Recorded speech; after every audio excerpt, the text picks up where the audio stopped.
안녕하세요. 절대갑TV의 명품 PD 한PD입니다. 자, 오늘 이 시간은 시진핑의 3연임, 그것에 따른 어떤 파장, 한국 경제의 파장, 한국의 정치에 대한 파장, 한국 외교에 대한 파장, 그런 거에 대해서 한번 오늘 이야기해 보겠습니다.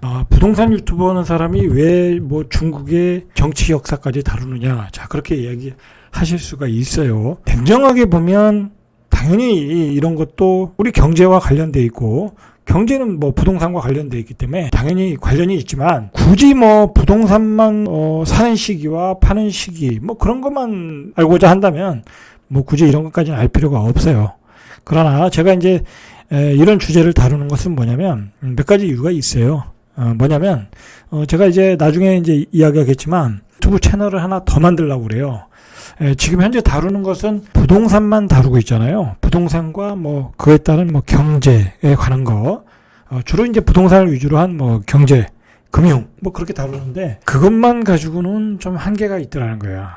세상을 움직이는 것은 역사예요. 역사 인문학이에요. 이 인문학을 알지 못하면은 이 경제의 흐름을 알 수가 없어요. 이 세상을 움직이는 것은, 거대한 자본은 역사에 의해서 움직이는 거예요. 역사적 사건과 이벤트에서, 그리고 역사적 그 흐름에 의해서 움직이는 거예요.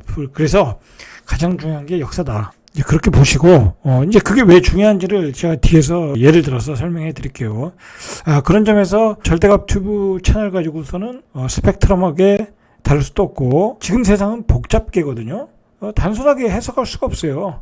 예전에 부동산만 놓고 볼 때 공급론만 가지고 얘기했잖아요. 공급론만 가지고 지금 얘기했던 사람들 다 어떻게 됐어요? 다 깨졌잖아요. 이 공급 물량이 모자르니까 전세값이 8월 달에 폭등해서 집값이 폭등할 거라고 했는데 전혀 그게 안 맞잖아요. 그죠? 안 맞죠? 그리고 지금의 가격들이 왜 그렇게 급등했는지를 예전에 부동산에서 공급론만 가지고 이야기했던 사람들이 설명을 했던 부분이 맞질 않아요. 지금의 가격은 버블이었다는 게 드러났잖아요. 전 고점 대비 그냥 20% 30% 단기간에 이렇게 개발하고 있는 버블이 아니라고 이야기할 수 없잖아요. 초저금리 시대에 버블로 올라갔던 거죠. 예. 초저금리 시대에 어떤 유동성에 의한 버블 경제가 만들었던 게 지금의 가격이라는 거죠. 공급이 모자라서 그렇게 올라간 게 아니라는 거예요. 결국은 사람들이 다 투기로 샀잖아요. 그죠? 가수요가 들어온 거잖아요. 실수요보다 가수요가 더 많이 들어왔잖아요. 실제로. 그렇기 때문에 지금은 이런 경제 역사, 경제 흐름, 그 경제의 기저에 있는 어떤 세계 역사의 흐름을 알지 못하면 안 된다. 그리고 세계 역사라는 게 뭐예요? 결국은 그 세계를 움직이는 그 권력을 누가 잡느냐가 중요한 거잖아요. 그런 점에서 제가 유튜브를 하나 더 개설해가지고 그 세계 역사, 경제, 특히 이제 지금은 주식에 대해서 제가 얘기를 못 하잖아요. 이 부동산 유튜브를 하는데 여기다 또 주식 얘기하면 싫어해요. 그렇지 않겠습니까? 나는 부동산만 하는데 왜 네가 주식 얘기를 하느냐, 그렇게 싫어하시는 분들이 있거든요. 그리고 넌 주식 전문가도 아닌데 왜 그런 얘기를 하느냐, 그렇게 나올 수 있거든요. 충분히 저는 이해를 하거든요.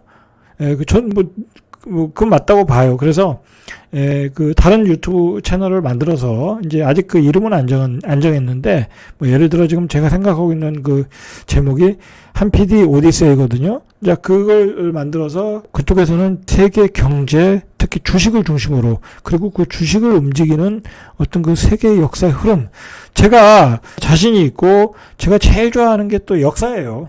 그래서 제 나름대로 어떤 역사, 이 세계에서 벌어지는 이 역사의 흐름을 캐치해서 여러분들에게 전달을 하고자 하는 게 제 뜻이에요, 뜻. 자, 그런 점에서 제가 오늘 한번 계속 요즘 중국 역사에 대해서 연구를 좀 많이 했거든요. 그리고 중국 역사가 지금 굉장히 전환점에 있어요. 그래서 오늘 그 얘기를 하는 거예요. 제 구독자들은 그냥 편안하게 들으시고, 여러분들도 제 강의를 들으시는 거잖아요. 저는 더 많이 공부해서 여러분들한테 알려드린 거니까, 제가 많이 공부한 걸 여러분한테 지식을 알려드리고, 그리고 여러분도 그렇게 지식을 넓혀가시면 돼요. 너무 한정돼서 자기가 소화하고 꼭 요것만 알고 싶다 해서 그것만 또 가져가면은 지식의 근육이 튼튼해지질 않아요. 좀 더 튼튼해지려고 하고, 그리고 보다 뿌리가 깊은 지식을 가지려고 하면 이러한 역사적인 이야기, 그리고 정치 외교적인 이야기들을 여러분들이 이해를 하셔야 돼요. 그래야 내가 다른 사람보다도 더 빨리 내가 선취매할 수 있는 투자를 할 수 있고, 그 다음에 어떤 변동성에도 흔들리질 않아요. 예를 들어서 워렌 버핏이 몇 개월 전에 연초 같은데 어디다 투자했어요? 그 천연가스, 그다음에 셀가스 거기다 투자했잖아요. 근데 요즘 나오는 얘기가 뭐예요? 그 러시아, 이란, 중국, 사우디, 자 그런 그 네 개국이 뭉쳐가지고 자원 외교를 가지고 미국의 달러에 대항을 하고 있잖아요. 자 그걸 워렌 버핏은 이미 읽은 거예요. 자 그렇게 미국과 대항하는 구조로 가면. 자, 미국도, 셀가스가 떨어지는 걸 바라지 않거든요. 석유값이 떨어지는 걸 원하지 않거든요. 그래야 셀가스를 팔아먹을 수 있으니까. 그러니까 미국도 셀가스를 채굴할 정도의 그 원유 가격이 어느 정도 유지해 주길 원해요. 그러니까, 미국도 원하고, 반대편에 있는 이란, 중국, 사우디, 러시아도 다 원하니까, 이건 천연가스, 셀가스, 석유값은 올라갈 수밖에 없다. 그렇게 판단하고, 결국은 거기다 배팅하고, 그래서 상계 그 셀가스 회사잖아요. 계속 지분을 높여가잖아요. 그리고 그 주식의 움직임도 굉장히 좋고요. 자, 그런 거는 이제 워렌 버핏도 결국은 그런 세계의 역사의 흐름 속에서 알게 된 거예요. 그러니까 그 사람들은 그런 흐름 속에서 어떤 변동성이 오더라도 흔들리지 않고 계속 떨어지면 더 사는 거예요. 자, 우리도 그런 방향으로 해서 고급 지식을 습득해서 고급 투자자가 될 필요가 있어요. 그래야 우리가 진정한 부자가 될 수 있다고 저는 생각을 해요. 그런 점에서 여러분들이 좀 따라와 주셨으면 좋겠고, 저도 굉장히 열심히 해서 그런 그 지식들을 유튜브에서 제 부동산 유튜브에서는 자주 이런 이야기는 못할 것 같고, 가끔씩 이야기하고, 그 다음에 이제 제가 새로운 채널을 한 달 내에 오픈할 거거든요. 그때 많이 이제 돌아와 주시고, 많이 애청해 주셨으면 좋겠어요. 그때는 좀 더 포괄적이고, 보다 풍부한 내용들을 가지고 여러분들을 만날 수 있도록 하겠어요. 자, 지금 문제가 뭐냐면 중국의 그 3차 전인대에서 그 시진핑이 임기 연장을 했잖아요. 자, 원래는 10년밖에 못 하는데 5년을 더 연장을 해가지고 세계가 난리가 났어요. 자, 어디서부터 난리가 났냐면 홍콩 증시가 한 6.3% 이번 주에 완전히 폭락을 했어요. 어느 정도 폭락했냐면 그 6.3% 계속 빠졌으니까, 그러다 이제, 이번 주만 6.3% 빠졌으니까, 종합 항생지수가 6.3% 빠졌다는 얘기는 엄청나게 빠진 거예요. 자, 그게 20년 전에 종합지수라는 거예요. 그러니까 홍콩은 20년 전으로 돌아간 거야. 2000년도 초반으로 돌아간 거야. 엄청 빠졌어요. 물론 저는 조금 샀어요. 이 항생지수 ETF를 샀는데 모아 나가는 거죠. 이런 기회가 많지 않으니까. 자, 저는 이제 중국 역사를 공부하다 보니까 굉장히 저평가되어 있다 하고 사는 거겠죠? 그러니까 역사 공부를 하면, 그런 배팅도 가능하다는 거예요. 예를 들어서. 자, 그러면서 이제 무슨 현상이 나오게 되냐면, 중국의 부호들이 탈중국을 하고 있다는 거야. 얼마 전에, 작년 알리바바의 마빈 회장이 그때부터 연금되고 활동을 못하고 있잖아요. 알리바바의 알리페이인가요? 그 회사 상장도 못하고 있고, 그때부터 이제 중국의 이상 신호가 들어온 거죠. 어떤 공동 부유론이라는 어떤 그런 정책 때문에. 자, 이제 그런 공동 부유론 때문에 어떤 그 중국의 부자들이 압박감을 가졌는데, 이제 중국 전인대에 대해서 시진핑이 이제 연임을 하면서 이제 더욱더 시진핑이 그들이 원하는 정책으로 강하게 밀어붙인다. 공동 부유론을 강하게 밀어붙이고 사회주의 정책을 강하게 밀어붙인다고 해서 중국의 부자들이 달하기 시작했다는 거예요. 그래서 상하이에 있는 고급 주택이 하루아침에 40%가 폭락했다라는 거예요. 그러니까 그 사람들은 그냥 옛날에 산 가격에 던지고 나가는 거예요. 빨리 돈을 빼자. 자, 파이낸스 타임즈에 따르면 홍콩과 중국의 초고액 자산가들을 고객으로 둔 데이비드 레스펀스라는 변호사가 시 주석의 집권 연장으로서 수십 년간 중국 경제와 함께 번창했던 중국의 슈퍼리치 기업인들에게 어떤 티핑 포인트, 전환점이 됐다면서 시 주석이 연임을 확정한 뒤에 여러 명의 고객으로부터 중국 탈출 계획을 진행하라는 지시를 받았다라는 거예요. 그러니까 자산을 다 정리하라는 얘기죠. 그러니까 중국 부호들이 벌써부터 어떤 위기감을 갖고 움직이기 시작했다라는 거예요. 중국의 변화는 이렇게 시작이 되고 있는 거예요. 자, 티톡 창업자가 싱가포르로 이주를 했다라는, 티톡을 운영하는 중국 바이트댄스의 장임이 경영 일선에서 물러난 후 중국을 떠나 싱가포르에 살고 있다.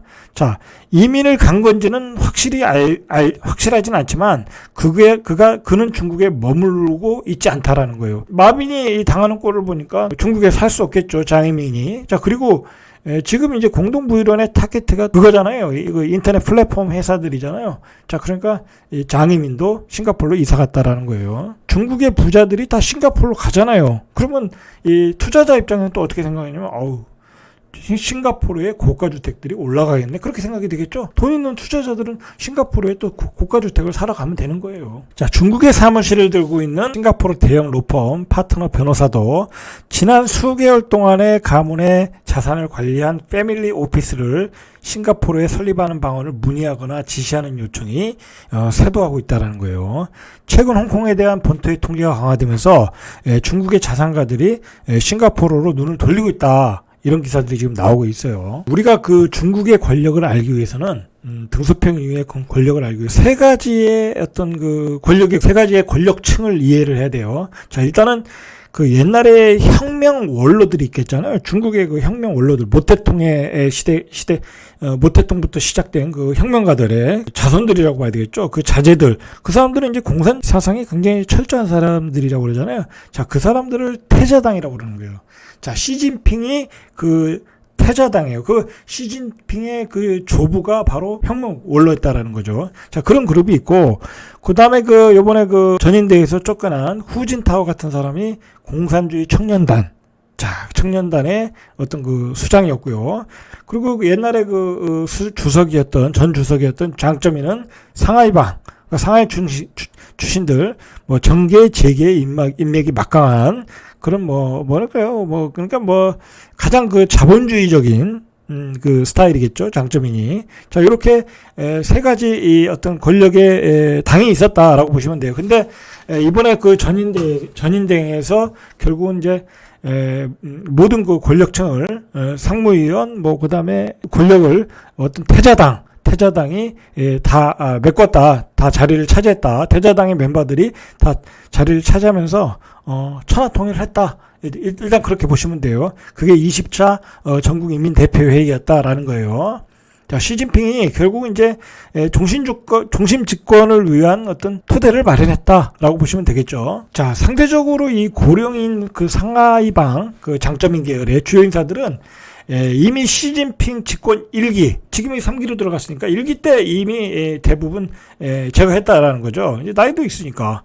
그리고 직전 집권 파벌인 그러니까 후진타오의 파벌의 공산주의 청년당 인사들도 반부패 화살을 피하지 못해서 상당수 낙마시켰다라는, 그러니까 이 사람들도 굉장히 그 정권을 잡으면서 이제 부패했을 거 아니에요? 그러면서 부패 척결을 계기로 해서 거의 숙청을 했다라는. 그 중에 남았던 인물이 후추나예요, 후추나. 이 사람이 굉장히 유망한 사람이었어요. 요번에 이제 그 상무위원 그런 데 들어갔어야 되는데, 이 사람도 요번에 제외를 시켰죠. 자, 이 사람도 이미 2017년에 부패 사건으로 광동성 당위원회 서기에서 해임된 바 있어서 정치 경력에 흠이 있다. 이제 그걸 빌미로 이제 이번에 제외를 시켰다라는 거죠. 자, 이렇게 해서 또 공산주의 청년당 인사들도 다 제거됐어요. 그러니까 이제 태자당이 다 장악을 한 거야, 정권을. 그러니까 이제 시진핑이 자기가 하고 싶은 대로 할 수가 있는 거야. 누가 반대파가 없는 거야. 자, 유력한 후계자로 중국 안팎에 널리 알려졌던 사람이 바로 후추나 그 부총리와 천민월 충寧시 당서기가 상무위원 명단에서 제외됐다.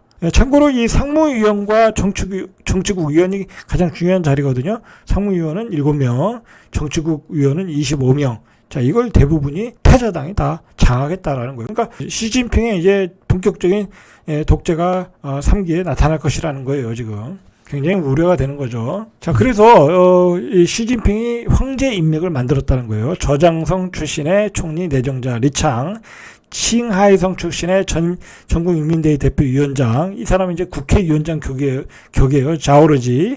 상하이 푸단대 출신의 천재 국제정치학자 출신인 전국인민정치협상위원회 주석 내정자 왕우닝, 그 다음에 베이징 동계올림픽을 성공시킨 짜이치, 상하이 당서기 시절에 만난 시진핑의 영원한 비서 딩쉐샹.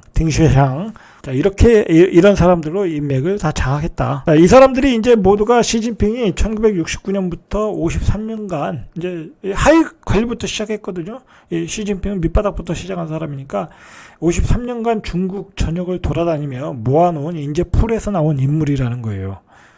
자, 시진핑의 당 총석이 산 연임이 가능했던 것도 바로 이런 인맥이 있기 때문에 가능한 거예요. 그러니까 밑에서부터 차곡차곡 올리면서 조직을 만들어 가지고 올라오면서 이렇게 거대한 권력을 만드는 거예요. 하루아침에 만들어진 게 아니에요, 이게. 자, 시진핑의 3기 연임이 시작되면서 나온 얘기가 도강양해는 끝났다라는 거예요. 자, 도강양해라는 게 뭐냐면 1980년대에 중국의 정책이에요. 그러니까 발톱을 드러내지 않는다는 거야. 자신의 재능이나 명성을 드러내지 않고 참고 기다린다. 우리가 힘이 있을 때까지 절대 발톱을 드러내지 않는다.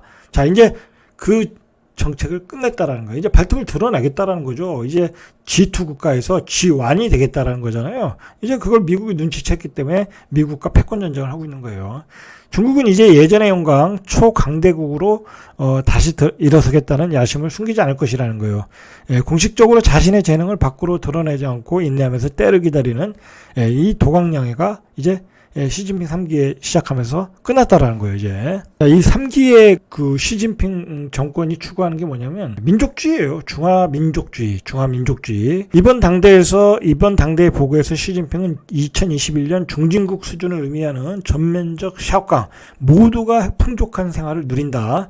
이 사회 건설의 목표가 달성된다고 밝힌 뒤 이제부터는 본격적으로 2035년과 2049년에 각각 사회주의 현대화 기본과 전면 달성을 통해 중국 민족의 부흥을 목표로 삼겠다고 천명했다.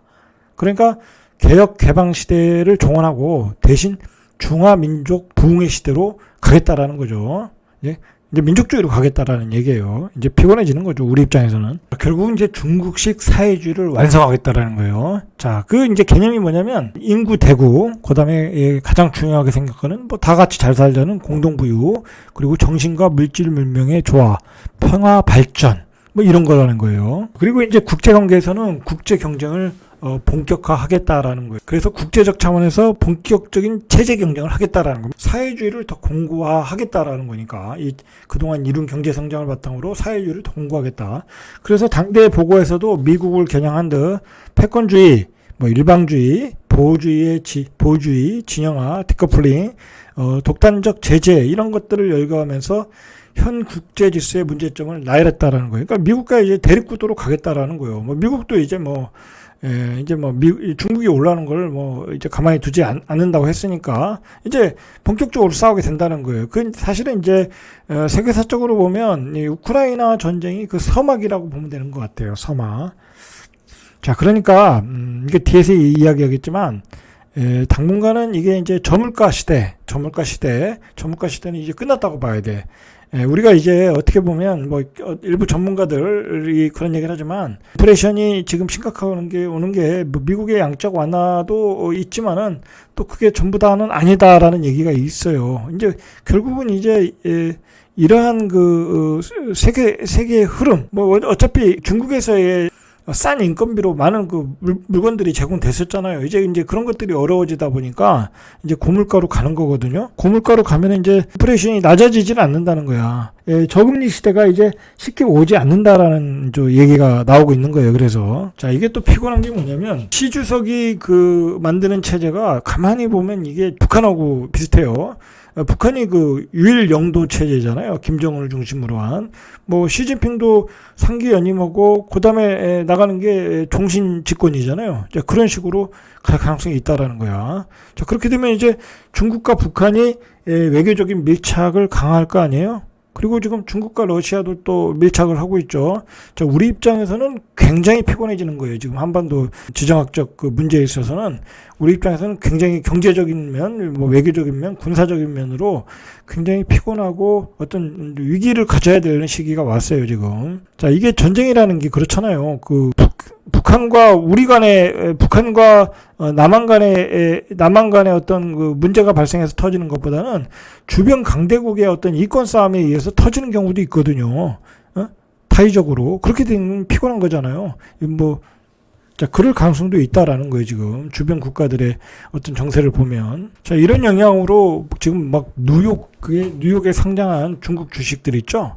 그냥 연일 폭락을 하고 있어요. 아주 그냥 뭐 몇십 %씩 폭락을 하고 있어요. 그래서 중국 부호들의 재산인 한 50조가 날라갔어요, 지금.